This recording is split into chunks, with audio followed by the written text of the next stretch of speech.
Hi ಎಲ್ರಿಗೂ ನಮಸ್ಕಾರ. ನಾನು ಸ್ಪಾರ್ಕ್ಲಿಂಗ್ ಗರ್ಲ್ ಚೈತ್ರ.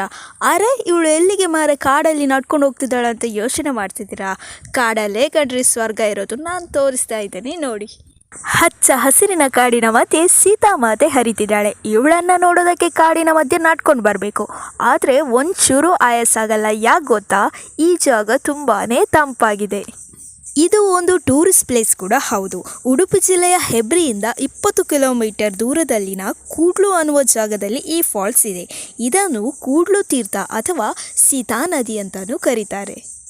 ಇಲ್ಲಿಗೆ ಬರಬೇಕಾದ್ರೆ ಪರ್ ಹೆಡ್ 100 ರೂಪೀಸ್ ಟಿಕೆಟ್ ತಗೋಬೇಕು. ಮತ್ತು ಇಲ್ಲಿ ಶುಚಿತ್ವಕ್ಕೆ ತುಂಬಾ ಪ್ರಾಮುಖ್ಯತೆಯನ್ನು ಕೊಡ್ತಾರೆ. ಇಲ್ಲಿ ಯಾವುದೇ ರೀತಿಯ ಕಸ, ಕಡ್ಡಿ ಹಾಗೂ ಪ್ಲಾಸ್ಟಿಕ್ ತ್ಯಾಜ್ಯಗಳನ್ನು ಬಿಸಾಕುವುದು ಕಂಪ್ಲೀಟ್ಲಿ ನಿಷೇಧಿಸಲಾಗಿದೆ.